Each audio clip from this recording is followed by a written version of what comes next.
Bonjour à tout le monde. Un excellent sabbat. Le titre de mon sermon aujourd'hui, Dieu le Créateur. Dieu le Créateur.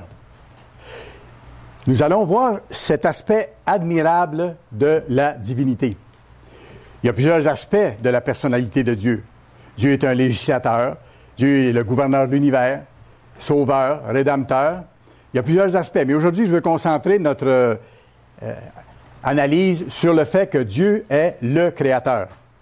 Mais Dieu est le Créateur dans un sens unique, qui est exclusif à lui. En tant qu'être humain, on dit que parfois, on crée certaines choses.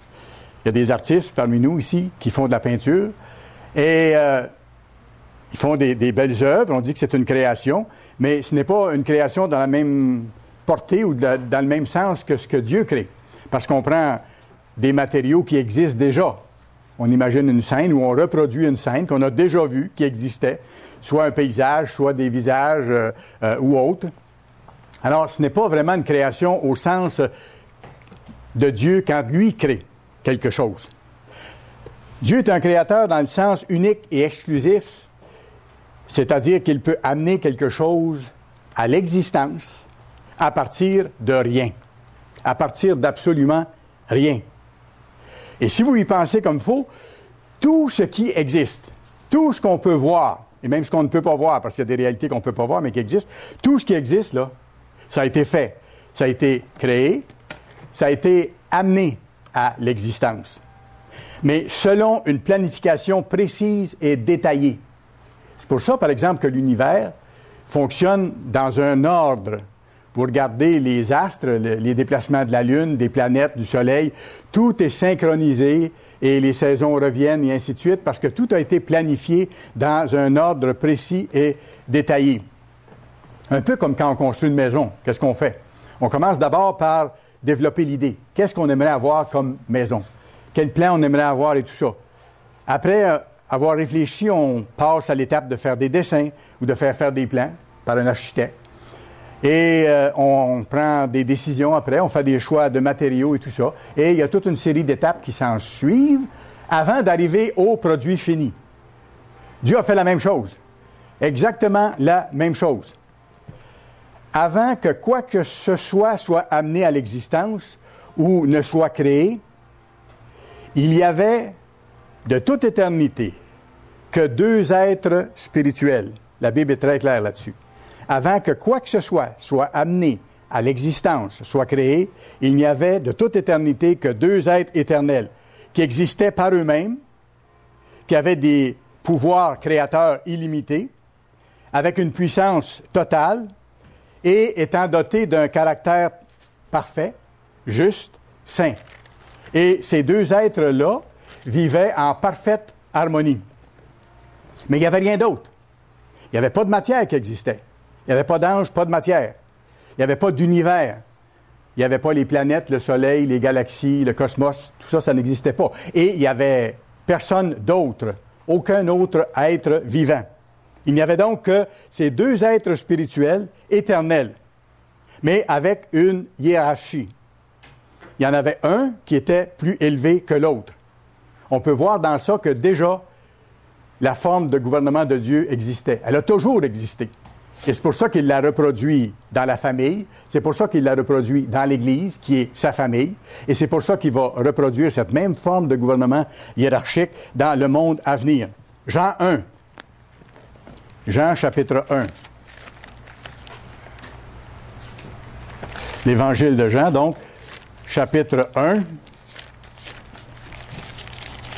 Et on va lire le verset 1 à 3 ici. Et ça parle d'un temps qui est antérieur à la création de quoi que ce soit, au moment où il y avait seulement ces deux êtres spirituels éternels. Alors, Jean 1, verset 1, « Au commencement », Jean emploie ce mot-là parce qu'en tant qu'être humain, il faut qu'il dise quelque chose, là.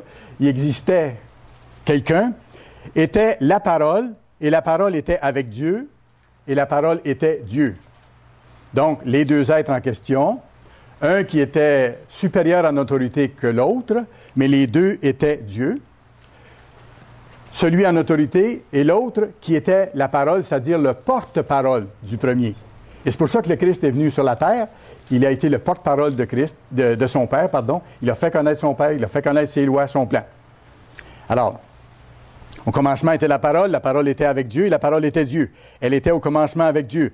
Et regardez, toutes choses ont été faites par elle, par la parole. Et rien de ce qui a été fait n'a été fait sans elle. Bon, alors avant que quoi que ce soit créé, allons dans Hébreux chapitre 7. Hébreux chapitre 7, on parle dans Hébreux chapitre 7 de ce deuxième être éternel qui existait sous l'autorité du Dieu suprême, gouverneur de l'univers. Hébreux 7 et le verset 3. Et regardez comment on le décrit, cet être-là. Il est sans père. À ce moment-là, il était sans père, sans mère, sans généalogie. Il n'a ni commencement de jour, ni fin de vie, mais il est rendu semblable au Fils de Dieu. Alors, cet être-là qui était avec le gouverneur suprême de l'univers, à un moment donné, est venu dans la chair humaine et est devenu semblable aux êtres humains, puis il est devenu Fils de Dieu par la résurrection. Bon, ça nous donne une idée. Donc, on va maintenant dans Colossiens 1. Colossiens, chapitre 1. Aujourd'hui, dans le sermon, ça va nous donner de voir la majesté de Dieu. Comment Dieu est puissant, comment Dieu a tout planifié depuis très longtemps et comment il accomplit exactement ce qu'il a déterminé de faire avec le Christ. En harmonie avec le Christ, dis-je. Colossiens 1 et le verset 15. Le Fils est l'image du Dieu invisible. Oui, c'est pour ça que le Christ a dit à Philippe, à un moment donné, qui lui demandait « Montre-nous le Père ».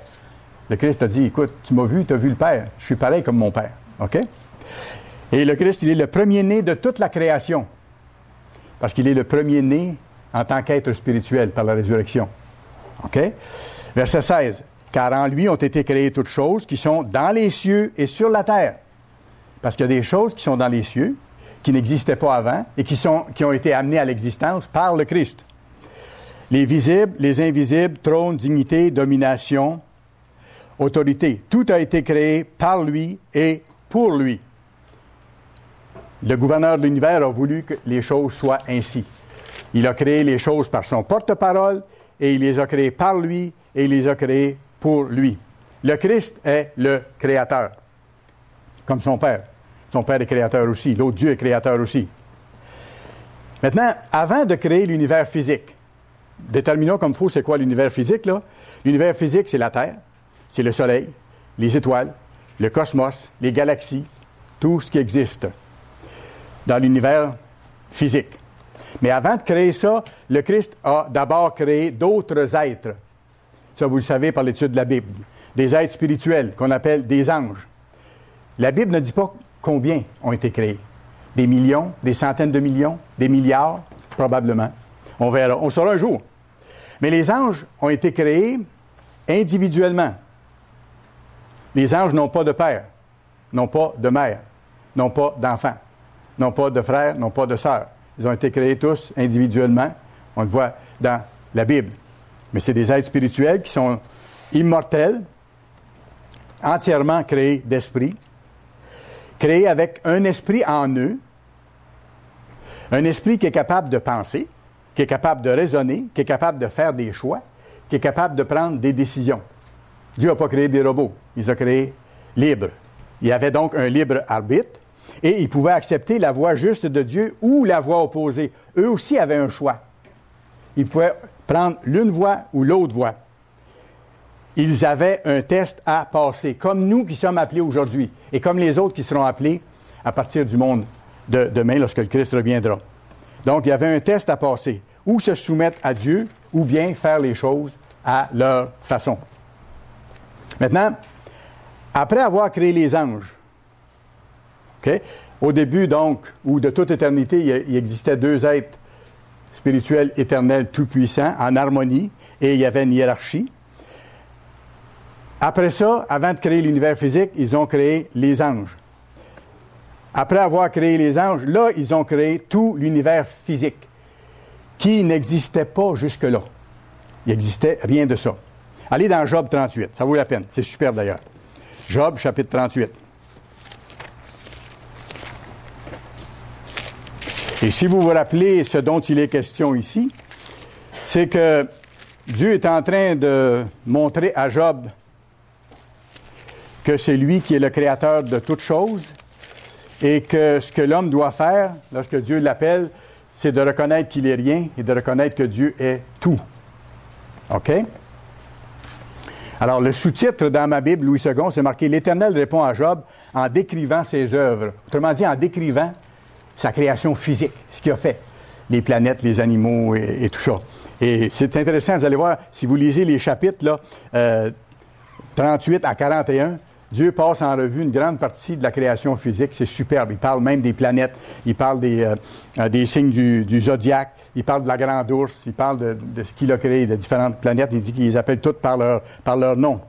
Et il parle là-dedans des hippopotames, des crocodiles, et il donne les caractéristiques qu'il a données à chacun de ces animaux-là. C'est fantastique à voir. Alors, regardez ce que Dieu dit à Job ici, à partir du verset 4, aller au verset 7. « Où étais-tu quand j'ai fondé la terre? » Là, Dieu amène Job à voir la majesté de Dieu et à voir que Job est rien. Où étais-tu quand j'ai fondé la terre? Dis-le si tu as de l'intelligence. Qui en a fixé les dimensions? Est-ce que tu le sais? C'est lui qui les a fixées, les dimensions, Dieu. Ou qui a étendu sur elle le cordeau? Sur quoi ces bases sont-elles appuyées? Et ça, c'est une question fascinante. Comment se fait-il que la terre est dans le vide, pour ainsi dire, et qu'elle est toujours au même endroit et que les autres planètes sont autour, au bon endroit aussi? Il dit, sur quoi ces bases sont-elles appuyées? Tu ne sais pas ça, Job. Tu ne peux pas me l'expliquer. Moi, je le sais.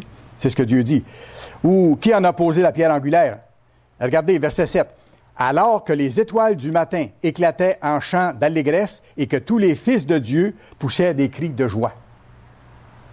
Alors, on voit par ce verset-là qu'au moment où le Christ a créé l'univers physique, la Terre, le Soleil, les planètes, les galaxies, les anges existaient déjà et ils ont été ébahis de voir ce que Dieu venait de créer. C'est ça qu'il dit ici. Alors que les étoiles du matin éclataient en chants d'allégresse. Ce n'est pas les étoiles des planètes, là. Si vous allez voir dans Apocalypse 1, verset 20, Apocalypse 1, verset 20, ça dit bien que les étoiles, c'est un langage symbolique pour dire les anges de Dieu. OK? Les anges de Dieu. Et ici, il les appelle les fils de Dieu, mais au sens très, très large.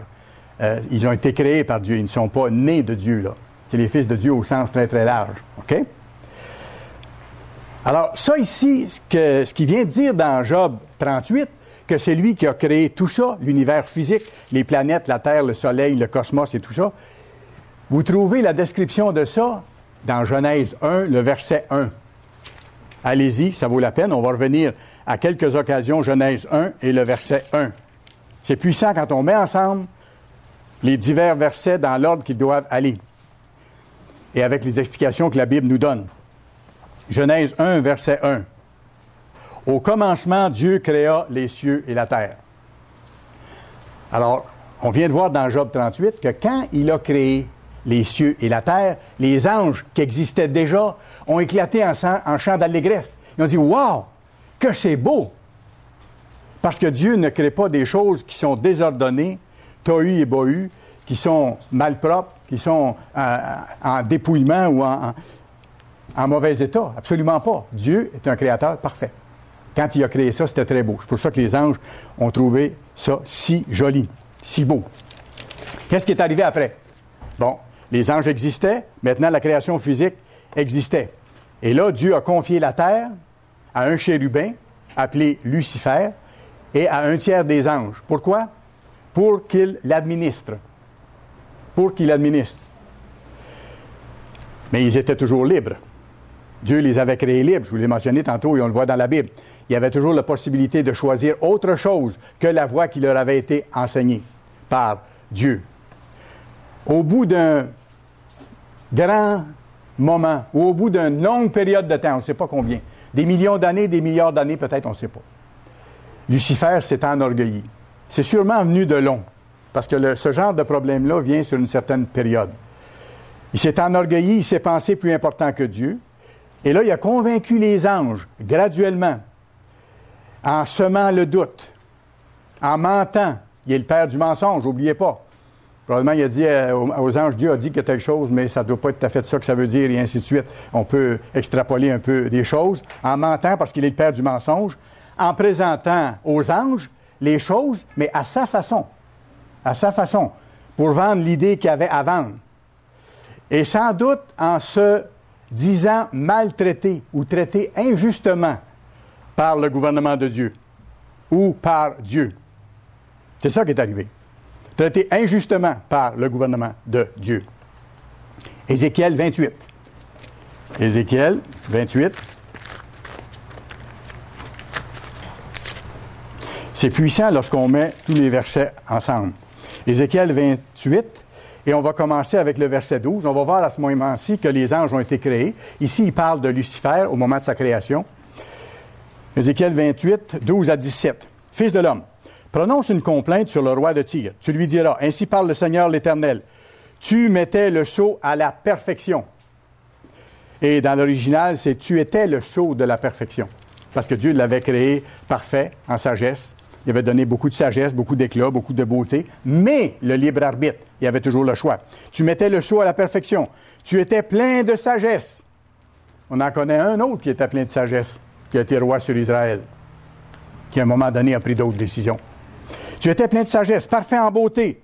Dieu n'avait rien épargné pour le mettre dans une condition formidable. Tu étais en Éden. Ça, c'est la terre, le jardin de Dieu. Dieu l'avait placé sur la terre. Tu étais couvert de toute espèce de pierres précieuses, de sardoine, de topaz, de diamants, de chrysolite, d'onyx, de jaspe, de saphir, d'escarboucle, d'émeraude et d'or. Tes tambourins et tes flûtes étaient à ton service, préparés, regardez bien, pour le jour où tu fus créé. Là, on voit que Lucifer a été créé par Dieu. Il n'existait pas avant. Alors, Dieu avait fait une mise en scène grandiose pour le jour où Lucifer a été créé. Et après, Dieu continue en disant, « Tu étais un chérubin protecteur, aux ailes déployées. Je t'avais placé et tu étais sur la sainte montagne de Dieu, c'est-à-dire sur le gouvernement de Dieu. Une montagne, c'est un gouvernement. Il devait administrer le gouvernement de Dieu sur la terre avec le tiers des anges qui étaient sous ses ordres. Tu marchais au milieu des pierres étincelantes. Et il dit après ça, « Tu as été intègre dans tes voies depuis le jour où tu fus créé, jusqu'à celui où l'iniquité s'est trouvée chez toi. » Donc, il s'est passé quelque chose en lui qui a fait qu'il a changé d'attitude. Et regardez, verset 16. On n'a plus de détails ici. « Par la grandeur de ton commerce, ou par ta politique, ou par tes manœuvres politiques, tu as été rempli de violence et tu as péché. Je te précipite de la montagne de Dieu, et je te fais disparaître, chérubin protecteur, du milieu des pierres étincelantes. Ton cœur s'est élevé à cause de ta beauté. Tu as corrompu ta sagesse par ton éclat, je te jette par terre. » Alors, voyez-vous ce qui s'est passé? Dieu décrit comment Lucifer a changé et qu'il est devenu Satan, qu'on appelle l'adversaire de Dieu. M. Armstrong a écrit, dans un de ses livres, Le mystère des siècles, il a décrit la méthode. C'est intéressant à la voir, ça vaut la peine. M. Armstrong a décrit très bien la méthode que Satan a utilisée pour convaincre les anges et les amener à se rebeller contre le gouverneur de l'univers qui leur avait donné la vie. Qui leur avait donné la vie. Vous pourrez aller voir dans Le mystère des siècles, page 74. Je cite. « Les Écritures ne nous révèlent pas davantage combien de temps il a fallu à Lucifer pour persuader tous ses anges de devenir des traîtres et de le suivre. Une fois qu'il eut pris la décision de se rebeller et d'envahir les cieux de l'Éternel pour s'emparer de l'univers. Je connais la méthode qu'il a utilisée, M. Armstrong écrit. Il s'en sert encore aujourd'hui. Il s'en est servi dans l'Église. Il s'en sert encore à l'occasion, malheureusement. Il l'utilise pour pousser les êtres humains séduits à être déloyaux, à se rebeller, à s'opposer égoïstement au gouvernement divin. Il commence par en pousser un ou deux à éprouver de l'envie, de la jalousie, une certaine rancune, à leur donner l'impression qu'ils sont victimes d'une injustice. Puis, il les pousse à la déloyauté. Et tout ça se passe en arrière-scène, d'un à l'autre. Ensuite, à la manière d'une pomme pourrie laissée parmi les pommes saines dans un panier, il se sert de ses victimes pour provoquer dans leur entourage un certain ressentiment afin de pousser les autres à s'apitoyer aussi sur eux-mêmes, à devenir déloyaux et à se rebeller contre Dieu. C'est ainsi que Satan agit. Il n'a jamais changé. Il est encore le père du mensonge. De cette manière, la pomme pourrie fait pourrir une à une les pommes saines qui se trouvent autour. On a vu ça à maintes reprises. Et malheureusement, c'est la même méthode que Satan continue d'utiliser. Alors, on voit que Satan, après qu'il a eu convaincu les anges qui étaient sous lui, ses démons, est monté au ciel pour s'emparer du trône de Dieu. C'est ça qu'il voulait faire. Il s'est pensé supérieur à Dieu. Lui qui avait été créé s'est pensé supérieur au Créateur. Sa sagesse a été corrompue et il s'est détourné de Dieu. Et là, il y a eu la grande bataille qui est décrite dans la Bible et qui va se répéter bientôt. Il y aura une autre fois bientôt, comme M. Meredith l'explique clairement, où Satan et ses anges vont retourner au trône de Dieu pour essayer de le renverser. Et ça, c'est tout proche devant nous. Vous pourrez aller voir Apocalypse 12, versets 7 à 9. Allons maintenant à Ésaïe, chapitre 14. Ésaïe, chapitre 14.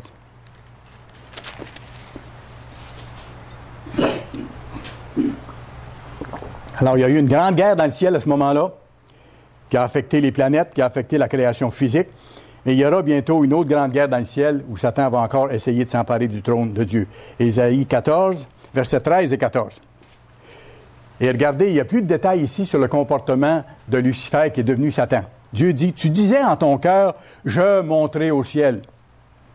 J'élèverai mon trône au-dessus des étoiles de Dieu. » Il y avait un trône, il était le gouverneur de la terre, si vous voulez. Il dit, « Moi, je vais élever mon trône au-dessus de toutes les étoiles de Dieu, de tous les anges.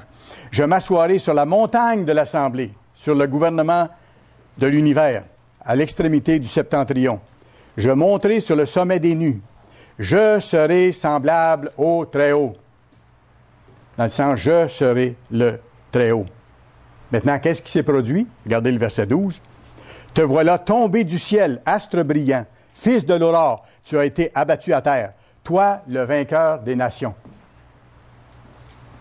Et c'est pour ça que si vous allez dans Luc 10, verset 18, Luc 10, verset 18, le Christ a dit à un moment donné, « Je voyais Satan tomber du ciel comme un éclair. » Et ça, à ce moment-là, le Christ était en train de dire ce qu'il avait vu, lui, en tant que créateur, quand Satan est monté au trône pour renverser le trône du gouverneur de l'univers et qu'il a été précipité sur la terre, comme on voit ici.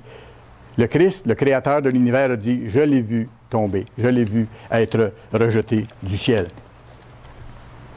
Alors, au cours de cette gigantesque bataille entre l'armée divine et Satan, accompagné de ses démons, la terre qui était si belle auparavant, elle est devenue désolée, déserte, une épave cosmique, pour ainsi dire, sans vie à sa surface, une ruine, un amas de boue entouré de ténèbres extrêmement épaisses, tellement épaisses que la lumière du soleil ne rejoignait même plus le sol.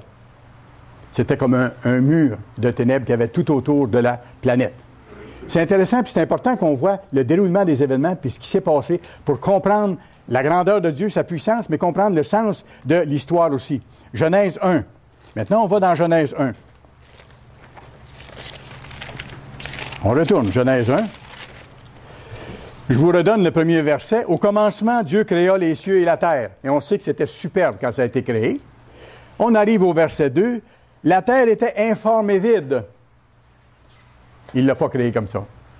C'est quand le verset 1 et le verset 2, c'est là qu'il y a les millions ou les milliards d'années où Lucifer et ses anges administraient la terre jusqu'au jour où il s'est rebellé contre Dieu et il est monté au trône pour essayer de s'emparer du trône de Dieu.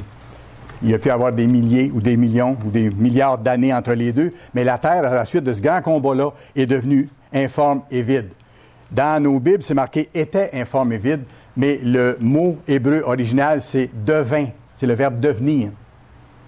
La terre devint informe et vide. Il y avait des ténèbres à la surface de l'abîme. Alors, c'était plein de noirceur, une épaisse noirceur sur toute la terre. Mais on sait que, par les textes, par les Écritures, que Dieu est un Dieu d'ordre. Donc, il n'a pas créé les planètes en désordre. Et là, elles étaient devenues toutes en désordre. Ésaïe 45. Ésaïe 45. C'est fascinant quand on met ensemble les différents versets pour voir l'image au complet. Ésaïe 45, verset 18. Regardez ce que Dieu dit encore ici. Ésaïe 45.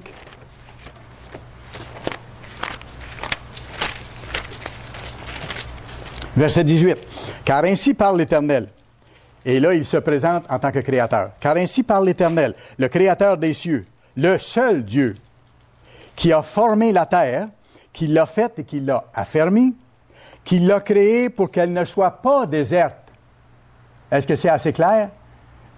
Dieu a créé la terre pour qu'elle ne soit pas déserte, qui l'a formée pour qu'elle soit habitée.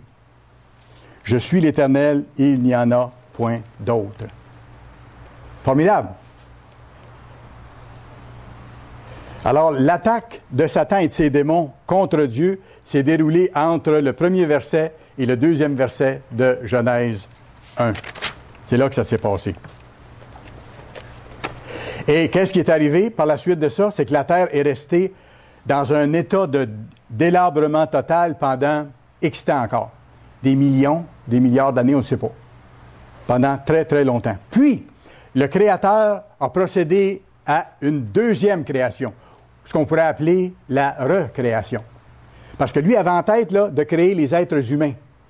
OK? Ça faisait partie de son plan depuis le tout début. Parce qu'on sait que l'agneau de Dieu, le Christ qui devait venir donner sa vie, la Bible dit qu'il a été immolé avant la fondation du monde. Ça veut dire que la décision avait été prise avant. Donc, il savait qu'il allait créer des êtres humains, que les êtres humains allaient pécher et qu'il aurait besoin d'avoir un sauveur pour les racheter. C'est formidable. Tout ça, ça se tient. C'est vraiment puissant. Alors, le Créateur a recréé la terre. Il a refaçonné la surface de la terre en vue d'y créer la vie. Les plantes, les arbres, les animaux, les insectes, les oiseaux et finalement les êtres humains.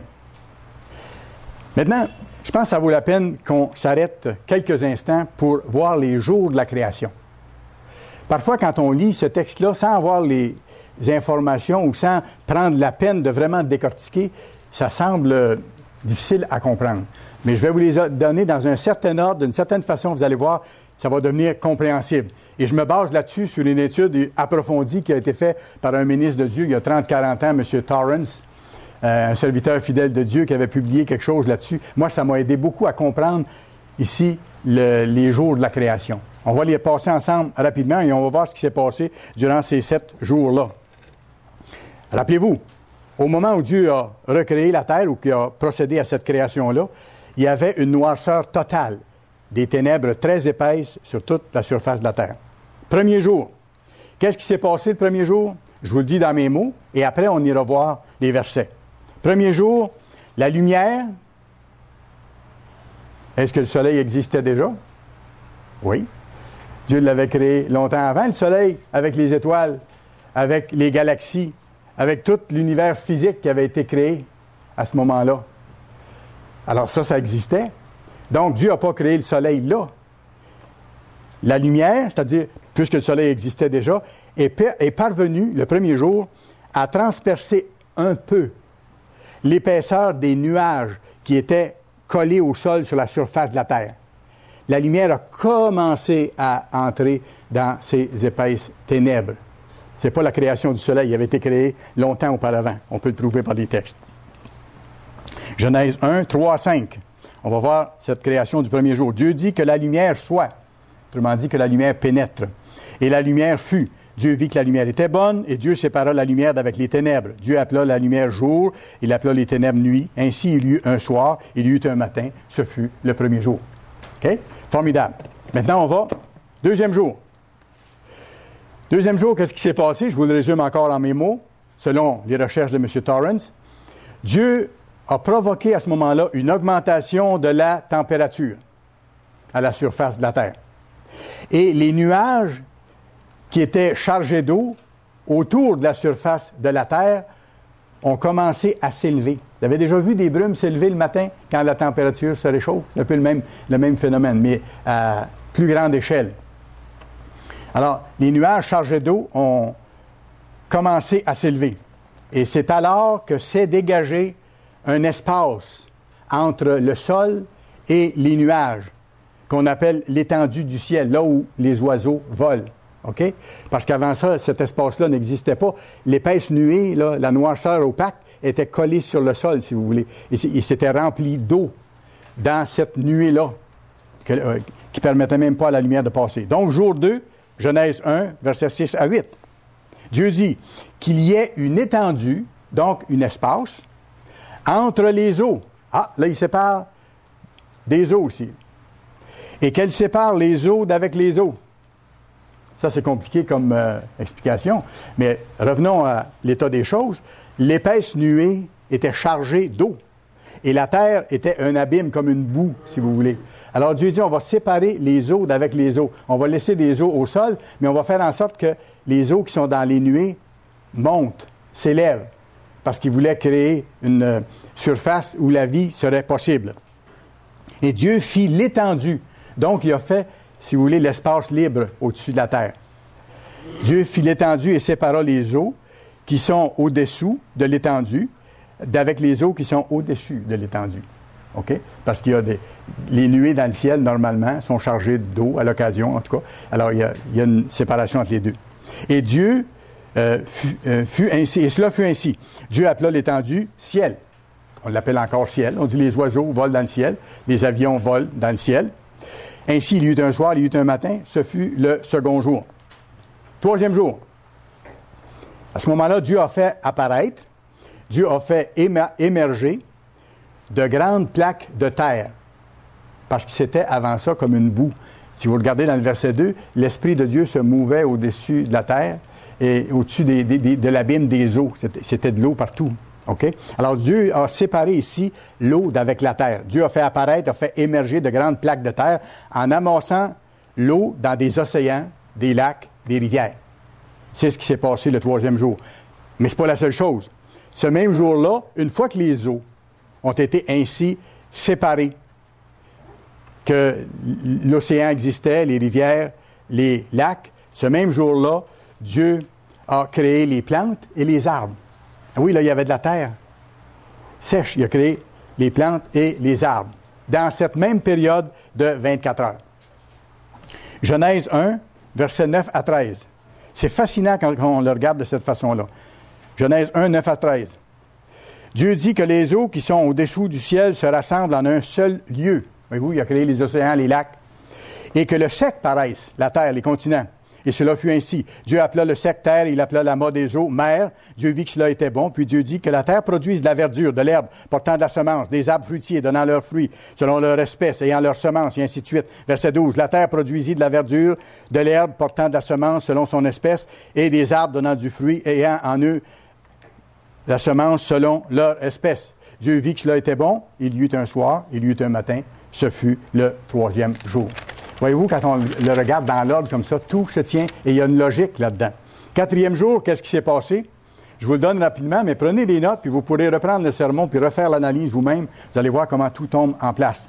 Quatrième jour, qu'est-ce qui s'est passé? C'est que, avec le réchauffement, avec la lumière qui continuait de pénétrer, l'épaisseur des nuages continuait à diminuer. Et là, les rayons du soleil ont pu atteindre le sol, ce dont les plantes et les arbres avaient besoin, à cause de la photosynthèse, en fait, et tous ces phénomènes-là qui doivent se produire. À ce moment-là, la lumière du soleil a vraiment touché le sol. Ça a été progressif, quand même rapidement, dans l'espace de quelques 24 heures, mais ça a été progressif. Et vers le soir de cette même quatrième journée-là, la Lune et les étoiles sont devenues également visibles à partir du sol, à partir de la Terre, parce que ça s'était suffisamment dégagé. Genèse 1, 14-19, voyons-le. Dieu dit qu'il y ait des luminaires dans l'étendue du ciel.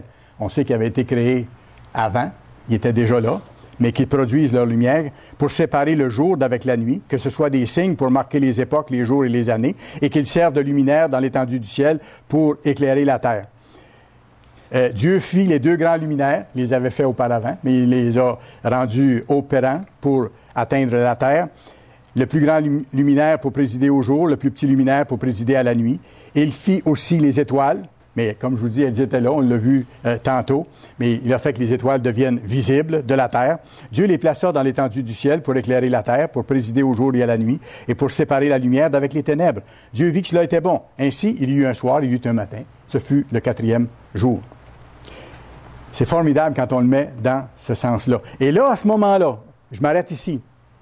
À partir de là, à partir de la fin du 4e jour, les conditions étaient réunies pour soutenir la vie animale sur la terre. Toutes les conditions étaient réunies à ce moment-là pour soutenir la vie animale. Parce que là, il n'y avait pas d'animaux de créés. Les êtres humains n'avaient pas été créés non plus. Mais les conditions étaient là. La lumière se rendait jusqu'au sol. Il y avait de la chaleur. La végétation avait été créée la veille. L'eau avait été séparée, avait été purifiée. Et l'air avait été purifié. Donc, les conditions normales, nécessaires pour permettre la vie animale sur la terre. 5e jour. 5e jour, Dieu a créé les poissons, puis les animaux marins, puis les oiseaux. Les poissons, les animaux marins, les oiseaux. Versets 20 à 23. Dieu dit que les eaux produisent en abondance des animaux vivants et que des oiseaux volent sur la terre vers l'étendue du ciel. Dieu créa les grands poissons et tous les animaux vivants qui se meuvent, et que les eaux produisent en abondance selon leur espèce. Il créa aussi tout oiseau ailé selon son espèce. Dieu vit que cela était bon. Dieu les bénit en disant « Soyez féconds, multipliez-vous », ainsi de suite. Verset 23, « Il y eut un soir, il y eut un matin, ce fut le 5e jour. » 6e jour, maintenant, le Christ a créé tous les animaux terrestres. Dans un premier temps, le 6e jour, Dieu a créé tous les animaux terrestres, et ensuite, Adam et Ève. Adam et Ève. Genèse 1, verset 24. Dieu dit que la terre produise des animaux vivants selon leur espèce, du bétail, des reptiles, des animaux terrestres selon leur espèce. Il en fut ainsi. Versets 26 et 27. Puis Dieu dit, faisons. Pourquoi il dit faisons? Parce qu'il était 2. Parce qu'il y avait le gouverneur de l'univers et son porte-parole. Faisons l'homme à notre image, selon notre ressemblance, et qu'il domine sur les poissons, sur les oiseaux, et ainsi de suite. Et là, il donne le mandat à l'homme de prendre soin de la création, comme il avait donné à Lucifer et à ses anges, de prendre soin de la création terrestre. Il leur donne ce mandat-là. Verset 31, « Dieu vit tout ce qu'il avait fait, et voici, cela était très bon. Il y eut un soir, il y eut un matin, ce fut le 6e jour. » Et maintenant, on arrive au 7e jour, et là, le Christ a créé le sabbat, pour l'homme, comme il dit à différents endroits, en se reposant. Il a créé le sabbat en se reposant. Genèse 2, verset 1. Ainsi furent achevés les cieux et la terre et toute leur armée. Dieu acheva au 7e jour son œuvre qu'il avait faite, et il se reposa au 7e jour de toute son œuvre qu'il avait faite. Dieu bénit le 7e jour, il le sanctifia, parce qu'en ce jour, il se reposa de toute son œuvre qu'il avait créée en la faisant. Alors ici, on a une description rapide, mais assez précise de ce qui s'est passé dans chaque jour de la création. Maintenant, je fais un petit point concernant la création de l'être humain, parce que c'était la créature la plus importante pour Dieu, parce que Dieu avait l'intention de se reproduire dans les êtres humains, comme on connaît maintenant le plan de Dieu. Et au moment où les êtres humains ont été créés, Adam et Ève, ils ont été créés avec un esprit. Ils n'avaient pas l'esprit de Dieu, mais ils ont été créés, comme la Bible explique, avec un esprit dans l'homme, ce que les animaux n'ont pas. Les animaux ne sont pas capables d'inventer, de créer, de décider, de choisir, d'analyser, mais l'être humain est capable de le faire parce que Dieu a mis en lui l'esprit humain qui est capable d'évaluer, de choisir, de décider, donc le libre arbitre, avec un choix à faire, de suivre les lois de Dieu, que Dieu leur avait enseignées, ou non. Genèse 2, versets 15 à 17. L'Éternel Dieu prit l'homme et le plaça dans le jardin d'Éden pour le cultiver et le garder. L'Éternel donna cet ordre à l'homme. Tu pourras manger de tous les arbres du jardin, mais tu ne mangeras pas de l'arbre de la connaissance du bien et du mal, car le jour où tu en mangeras, tu mourras. Alors Dieu avait enseigné Adam et Ève, leur avait donné ses lois, les avait mis en garde du fait de choisir par eux-mêmes ce qui était bien et ce qui était mal. Ça, il ne fallait pas qu'ils le fassent. Il fallait qu'ils suivent ce que Dieu leur disait de faire, ses lois, parce que c'est la voie qui mène au bonheur. Et Dieu voulait que ses enfants soient heureux, qu'il voulait que sa famille soit bien. Alors, on sait qu'Adam a fait un mauvais choix, et Dieu a décidé à partir de ce moment-là de leur accorder 6000 années pour faire leur propre expérimentation. Bâtissez-les vos systèmes de gouvernement. Bâtissez-les vos systèmes d'éducation. Bâtissez-les vos systèmes économiques. Et vous allez voir en bout de ligne qu'est-ce que ça va donner et les souffrances que vous allez devoir endurer à cause de ça. Et là, vous allez être en mesure de comprendre. Mais en même temps, Dieu a fait une promesse de salut pour l'humanité. Genèse 3, versets 14 et 15. On voit ici que Dieu s'adresse au serpent. L'Éternel Dieu dit au serpent, « Puisque tu as fait cela, tu seras maudit entre tout le bétail et entre tous les animaux des champs, et tu marcheras sur ton ventre et tu mangeras de la poussière tous les jours de ta vie. » Et regardez le verset 15. C'est là-dessus que je veux attirer votre attention surtout. Dieu dit au serpent, et en même temps à Satan, parce que ça représente Satan, « Je mettrai inimitié entre toi et la femme. » Et encore aujourd'hui, il y a inimitié entre Satan et l'Église. Je mettrai inimitié entre toi et la femme, entre ta postérité et sa postérité. Celle-ci t'écrasera la tête et tu lui blesseras le talon.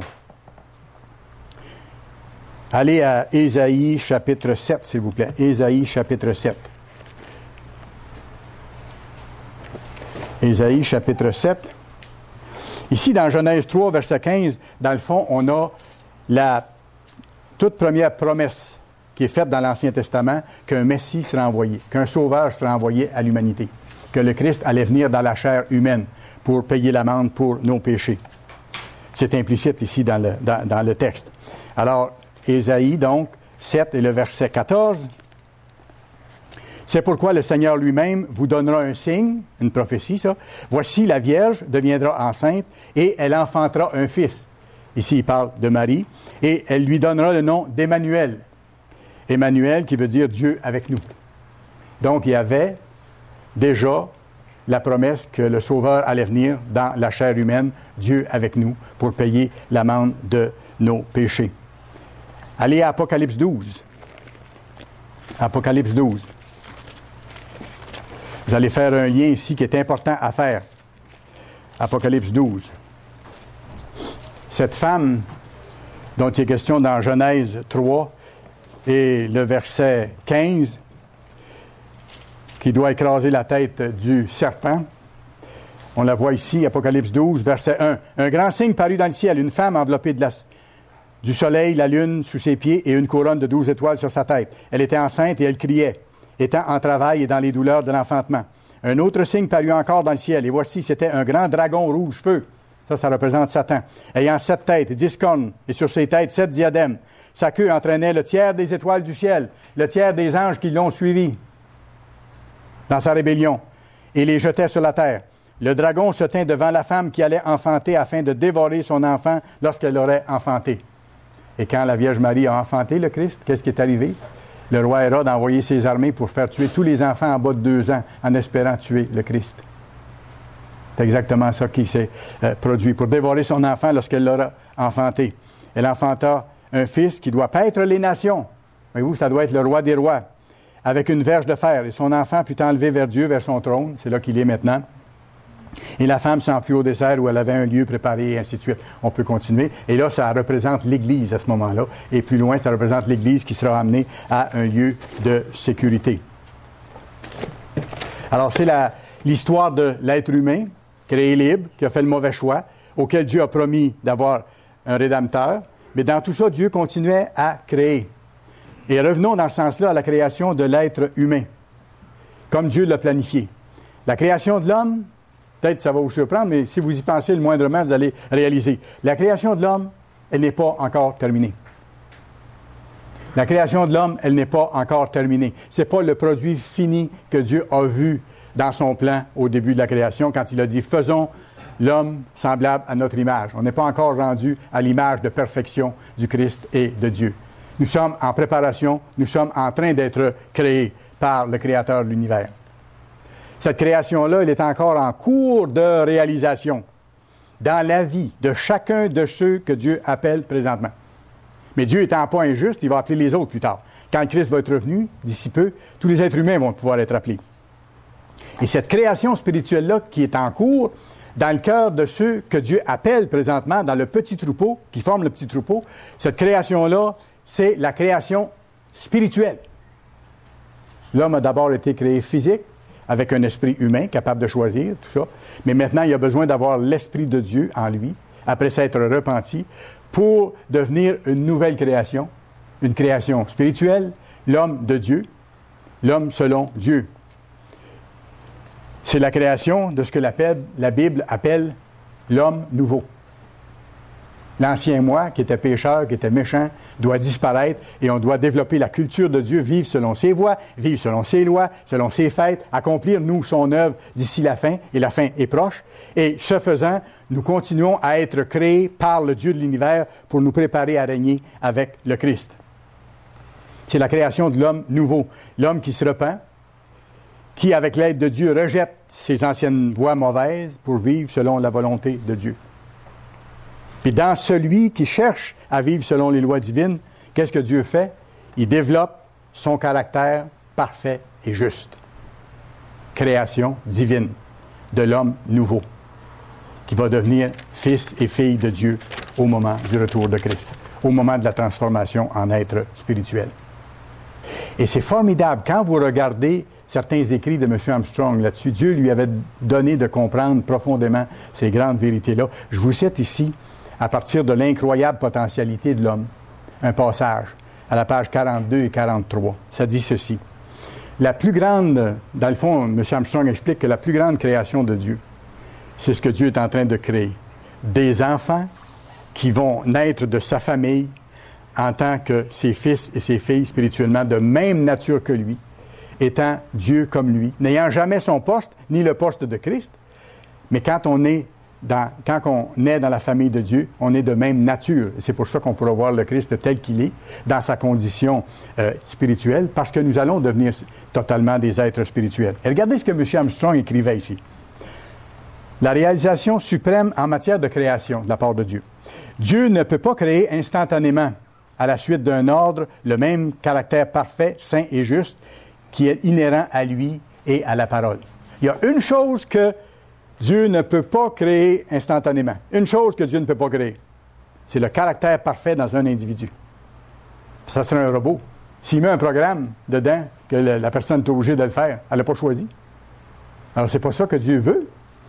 Alors, c'est pour ça que la seule chose que Dieu n'est pas capable de créer instantanément, c'est le caractère saint, parfait, dans un être libre. Et c'est ce qu'il fait avec nous.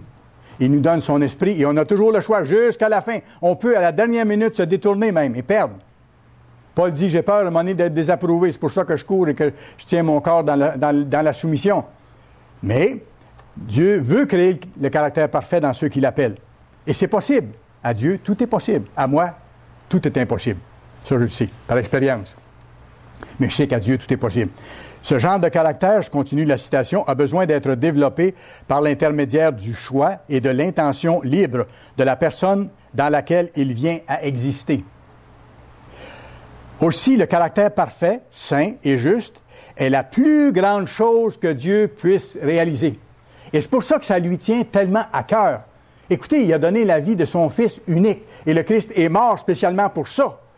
Pour que nous soyons pardonnés, lavés de nos fautes, changés, que nous ayons accès au trône de miséricorde pour être secourus dans nos besoins et devenir comme le Christ et entrer dans la famille de Dieu et vivre éternellement heureux, capable de produire plein de choses, comme on verra, capable de vivre dans une atmosphère merveilleuse. C'est également le moyen d'aboutir au but suprême et ultime, l'objectif final de Dieu, de bâtir sa famille. Je le répète, le caractère parfait a besoin d'être développé. Donc, ça prend du temps et ça prend des expériences pour ça. Ça prend du temps, ça prend des expériences. Et parfois, elles sont douloureuses. On le sait tous. On passe tous par toutes sortes d'épreuves. Je le répète, le caractère parfait a besoin d'être développé et cela exige le libre choix ainsi que la libre décision de l'entité distincte, c'est-à-dire la personne dans laquelle il doit être créé.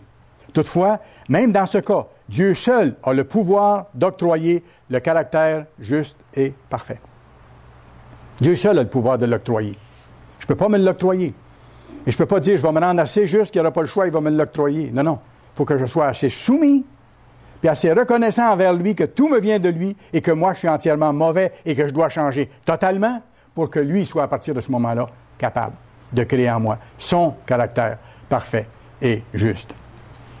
Par ce genre de caractère, l'individu acquiert la capacité d'en venir à discerner la voie juste et vraie, de celle qui est erronée, de se soumettre volontairement, pleinement et de manière inconditionnelle à Dieu, de lui céder de façon à être conquis par lui. Plusieurs fois, M. Armstrong nous disait, il faut qu'on soit totalement conquis par Dieu. C'est ce qui le rend capable de prendre la résolution, même devant la tentation ou les désirs charnels de sa nature, de vivre selon le bien et de faire le bien. Le caractère saint est un don divin. Il faut le demander. Il faut demander à Dieu. C'est pour ça qu'on dit dans nos prières que ta volonté soit faite dans telle ou telle circonstance. On a tel ou tel problème, on dit à Dieu, j'aimerais que telle chose se règle. Mais il ne faut pas oublier dans toutes ces circonstances-là de dire à Dieu que ce soit selon ta volonté, mais non pas la mienne. Il faut que ce soit toujours la même chose. Là, on est entièrement soumis à Dieu. Le caractère saint est un don divin. Il ne vient que de Dieu dans la mesure où il l'a inculqué à l'être qu'il a créé, avec son assentiment, parfois même à la suite de grandes épreuves. Oh, qu'on le sait. Oh, qu'on le sait. Parfois, on passe par de grandes épreuves. Et c'est douloureux. Mais, à travers ça, Dieu nous soutient, nous console, nous encourage, nous guide, nous bénit. Il nous permet de sortir à l'autre bout de l'histoire étant vainqueur par sa puissance, par sa force.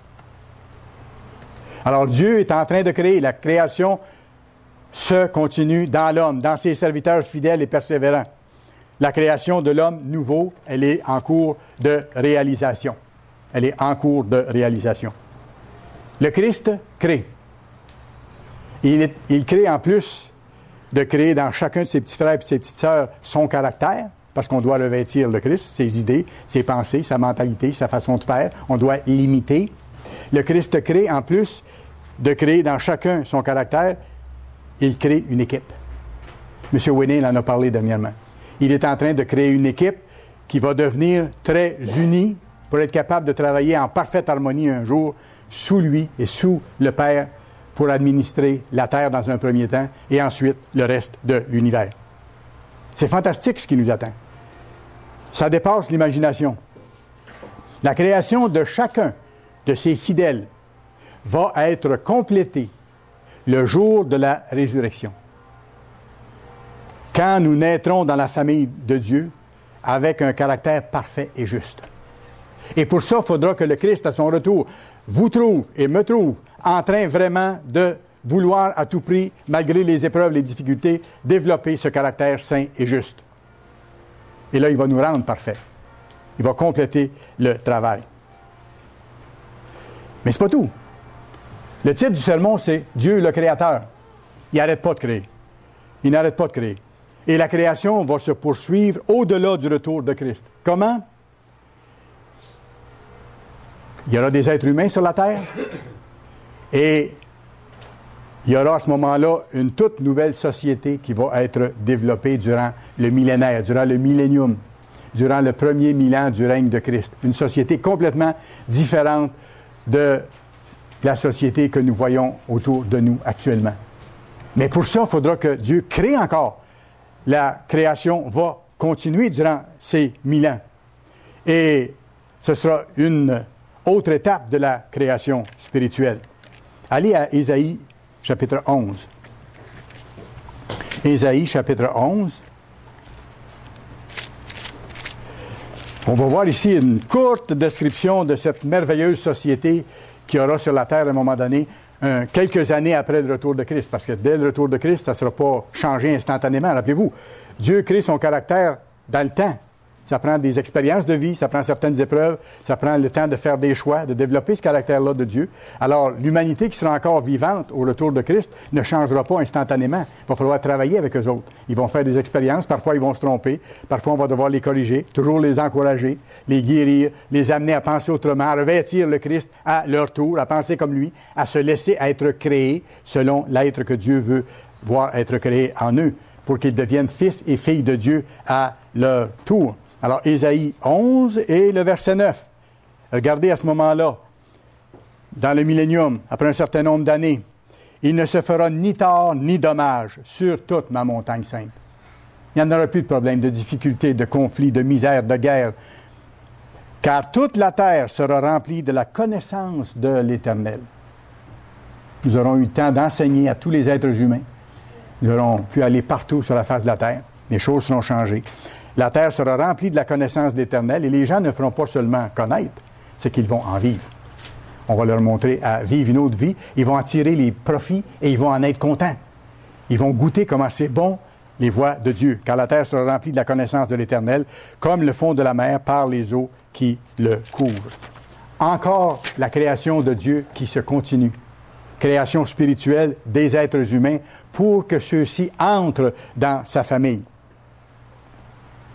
Et la grande œuvre créatrice de Dieu le Père et de son Fils se poursuivra encore après le millénium. Ça, vous pouvez déjà le voir si vous connaissez le sens des fêtes et tout ça. Parce qu'après le millénaire, qu'est-ce qui va arriver? Tous les gens qui sont morts au cours de l'histoire, les milliards d'êtres humains qui n'ont jamais connu le vrai Dieu, Dieu étant juste, Dieu va leur donner leur chance. Et pour qu'ils aient leur chance de le connaître, et d'avoir la connaissance du vrai Dieu et de vivre selon ses lois, il va les ramener à la vie. C'est la deuxième résurrection qu'on voit dans les textes. Et Dieu va leur offrir à ce moment-là la possibilité, à eux aussi, de développer son caractère en vivant pendant une certaine période de temps pour devenir aussi ses fils et ses filles. Il va être en train de compléter sa création spirituelle avec des êtres humains pour en faire ses enfants à part entière. Et après que cette période-là ce sera terminé, que tous les êtres humains qui n'ont jamais vécu auront eu leur chance, là, il va se passer un phénomène très spécial. Apocalypse 21. Apocalypse 21. On ne va pas voir souvent ce passage-là, mais ça dit énormément, et surtout dans le contexte de ce que je vous montre aujourd'hui. Dieu, le Créateur, qui ne cesse pas de créer et qui ne cessera jamais de créer. Après que tous les êtres humains auront eu leur chance de salut, ceux qui ont existé dans le passé, c'est le Père, c'est-à-dire le gouverneur de l'univers, qui était en charge de son porte-parole de toute éternité, lui-même va venir, c'est-à-dire sur la terre, pour y établir sa demeure. Apocalypse 21, on va commencer à lire au verset 1. « Puis je vis un nouveau ciel et une nouvelle terre. » Ah! Si on voit un nouveau ciel puis une nouvelle terre, c'est parce qu'ils auront été renouvelés. Il y aura des choses qui ont été changées à la surface de la terre et dans le ciel. Je vis un nouveau ciel et une nouvelle terre, car le premier ciel et la première terre avaient disparu dans leur forme actuelle, si on veut. Comme quand Dieu a recréé dans Genèse 1, verset 2, ça a changé de forme. Dieu a ramené ça à une forme originale très belle. Et je vis descendre du ciel d'auprès de Dieu la ville sainte, la nouvelle Jérusalem, préparée comme une épouse, qui s'est parée pour son époux. J'entendis du trône une voix forte qui disait, « Voici le tabernacle ou la maison de Dieu avec les hommes. » Et ici, il parle du Dieu suprême. Il habitera avec eux, ils seront son peuple, et Dieu lui-même sera avec eux. Il essuiera toute larme de leurs yeux. On l'a chanté dans les cantiques tantôt. Et la mort ne sera plus. Il n'y aura plus ni deuil, ni cri, ni douleur, car les premières choses auront disparu. Pourquoi qu'il n'y aura plus de mort et plus de deuil? Parce que tous les êtres auront eu leur chance de choisir d'obéir à Dieu. Tous ceux-là qui l'auront fait vont être transformés en êtres spirituels et ne pourront plus mourir. Ceux qui auront refusé ou ceux qui se seront détournés volontairement de Dieu auront été éliminés. Voyez-vous? Et verset 5, « Et celui qui était assis sur le trône dit, « Voici, je viens, je fais toutes choses nouvelles. » Création encore. « Je fais toutes choses nouvelles. » Et il dit, « Écris ces paroles, car elles sont certaines et véritables. » Et il me dit, « C'est fait, je suis l'alpha et l'oméga, le commencement et la fin. À celui qui a soif, je donnerai de la source de l'eau de vie, gratuitement. Celui qui vaincra héritera ces choses. Je serai son Dieu et il sera mon fils. » Je serai son Dieu et il sera mon fils. Maintenant, j'arrête pas là. Est-ce qu'un créateur cesse de créer? Non, il ne cesse pas de créer. C'est une des caractéristiques majeures de Dieu. Dieu va continuer à créer. Qu'est-ce qui va se passer après?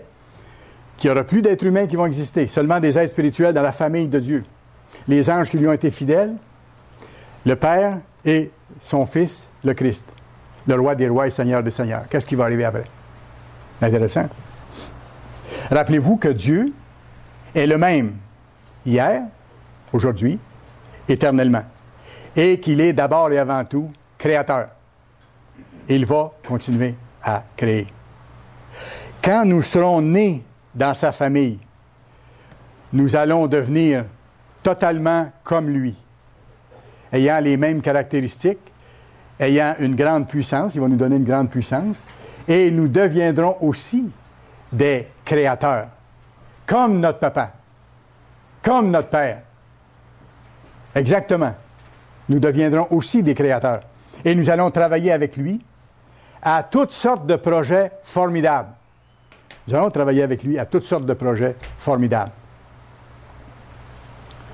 Il y a une indication claire dans la Bible à ce sujet-là. Allez à Romains 8, ça vaut la peine. Il ne faut pas qu'on passe ça. Romains 8.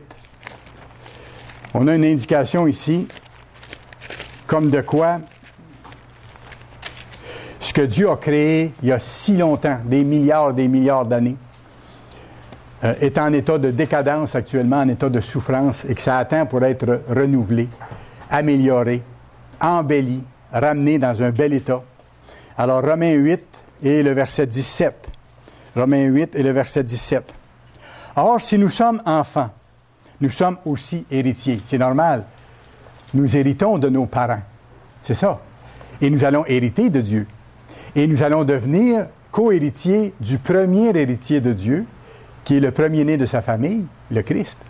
Et il dit, vous allez être co-héritiers du Christ. Vous allez hériter les mêmes choses que le Christ a hérité. Et que dans le fond, il a créé lui-même. Parce que tout a été créé par lui et pour lui. OK? Alors, il dit, nous sommes enfants, nous sommes aussi héritiers. Héritiers de Dieu et co-héritiers de Christ. Si toutefois nous souffrons avec lui, afin d'être glorifiés avec lui. Si on continue à marcher dans ses voies, à faire sa volonté, puis à développer son caractère. Regardez, on continue. J'estime que les souffrances du temps présent ne sauraient être comparées à la gloire à venir qui sera révélée en nous. Dans vos Bibles, vous avez pour vous probablement, mais le mot en grec, c'est E-N, c'est en nous. Ça s'écrit E-V en grec, là, mais c'est en nous. Ça sera révélé en nous. Pourquoi? Parce que nous allons devenir des êtres glorieux, comme le Christ. J'estime que les souffrances du temps présent ne sauraient être comparées à la gloire à venir, qui sera révélée en nous. Aussi, et c'est là-dessus que j'attire votre attention, la création. Quand on parle de la création, là, on parle de toute la création. La Terre, avec les animaux, l'eau, l'air, tout ça, la Lune, le Soleil, les planètes, les galaxies, tout le cosmos, tout ce qui a été créé. Aussi, la création attend-elle avec un ardent désir la révélation des fils de Dieu. C'est quoi la révélation des fils de Dieu? C'est notre transformation le jour où le Christ va revenir. On sera révélé en ce moment-là en tant que fils de Dieu à part entière, membre de sa famille, administrateur de son gouvernement sur la terre. Nous serons révélés en tant que ses enfants. Car la création a été soumise à la vanité et à la méchanceté de Satan, qui l'a détruite en grande partie quand il a monté au trône de Dieu pour livrer la grande bataille qui s'est livrée. Et après ça, on voit le chaos qui s'en est suivi dans la création physique. Au point que la Terre n'avait plus aucune vie et que c'était un amas de boue sous une couche épaisse de nuée chargée d'eau. Car la création a été soumise à la vanité, non de son gré, mais à cause de celui qui l'y a soumise. Avec l'espérance qu'elle aussi sera affranchie de la servitude, de la corruption, qu'elle va être libérée de la corruption qu'on connaît. Toute la pollution qu'il y a ici aussi. Et la corruption, ou, si vous voulez, dans les autres planètes ou dans les airs, pour avoir part à quoi? À la liberté de la gloire des enfants de Dieu. Et la Terre va redevenir glorieuse. Et les autres planètes ont un sort qui les attend, qui sera merveilleux. Or, nous savons que jusqu'à ce jour, jusqu'à aujourd'hui, c'est vrai pour nous maintenant aussi, la création tout entière, pas juste la Terre, là, la création tout entière, les planètes, le Soleil, la Lune, les étoiles, la création tout entière soupire et souffre les douleurs de l'enfantement. Elle n'est pas dans le bel état qu'elle devrait être et que dans l'état dans lequel Dieu veut qu'elle soit. Nous allons avoir un rôle à jouer par rapport à ça. Et M. Armstrong en parle clairement dans son livre « L'incroyable potentialité de l'homme », pages 36 et 37. Et je termine là-dessus en vous donnant cette magnifique citation. Les planètes périclitent dans l'inertie. C'est vrai, ce qu'on peut voir des autres planètes, il n'y a pas de vie. On espère toujours, les êtres humains espèrent toujours qu'il y aura de la vie sur d'autres planètes, mais on trouve des températures extrêmes, toutes sortes de ce qu'on peut voir ou ce qu'on peut percevoir, si vous voulez. Mais il n'y a pas de vie. Il n'y a pas de vie. Les planètes périclitent dans l'inertie, la dévastation et l'inanité. Elles attendent que ceux qui se seront convertis naissent en tant qu'enfants de Dieu pour entrer dans la famille ou le royaume de Dieu, pour entrer dans son gouvernement. Que paraissent les fils de Dieu. L'Évangile de Jésus se rapporte au royaume de Dieu. Cet Évangile inclut, en fait, tout ce que cette connaissance a révélé, à savoir que l'univers tout entier sera régi par nous, qui, avec Dieu le Père et Christ, composeront le royaume de Dieu, son gouvernement, qui va régner après ça sur l'univers entier. Dieu est avant tout créateur. Il est également souverain. En outre, il est l'éducateur qui révèle une connaissance qui échappe à l'esprit humain. C'est vrai, quand on y pense, ça nous dépasse même ces choses-là. Si vous groupez tous les passages des Écritures que nous avons cités dans ce chapitre, vous commencerez à saisir l'incroyable potentialité qui est celle de l'homme. Il nous est en effet réservé de naître dans la famille divine et de nous voir octroyer une puissance totale, une juridiction sur tout l'univers nous sera accordée. Qu'allons-nous donc faire après ça? Je repose la question. Et M. Armstrong continue. Ces passages des Écritures indiquent que nous communiquerons la vie à des milliards et des milliards de planètes mortes. Tout comme Dieu a communiqué la vie à cette terre lorsqu'il l'a recréée, lorsqu'il l'a créée la première fois et lorsqu'il l'a recréée, comme on a vu dans Genèse 1. Nous créerons selon les directives et les instructions de Dieu. Nous allons être parfaitement soumis et en harmonie avec lui. Nous régnerons pour l'éternité. Les chapitres 21 et 22 du livre de l'Apocalypse montrent qu'il n'y aura ni deuil, ni cri, ni douleur, parce que nous aurons appris à choisir la voie divine, qui est celle du bien. Ce sera une vie éternelle au cours de laquelle nous accomplirons et nous envisagerons constamment avec jubilation de nouveaux projets créateurs. Ça n'arrêtera jamais, tout en considérant rempli de bonheur, puis de joie, puis de satisfaction, ce que nous aurons déjà accompli. C'est vrai, quand on accomplit un travail, on regarde en arrière après notre journée, puis on est content de ce qu'on a fait. Et on sera content de ce qu'on aura accompli et de ce qu'on va accomplir dans les temps futurs concernant l'univers. Alors, nos activités, frères et sœurs, dépassent l'imagination humaine. Ça dépasse l'imagination humaine. J'espère que mon sermon vous a donné une toute petite aperçu de ça aujourd'hui. Ce qui nous attend est beaucoup plus considérable que ce qu'on peut penser. L'Évangile du royaume de Dieu a une portée que nous n'arrivons même pas à saisir pour le moment. On l'entrevoit tout simplement. Dieu, le Créateur, est infiniment grand. Et c'est notre Père, et il veut nous amener à terme dans sa famille.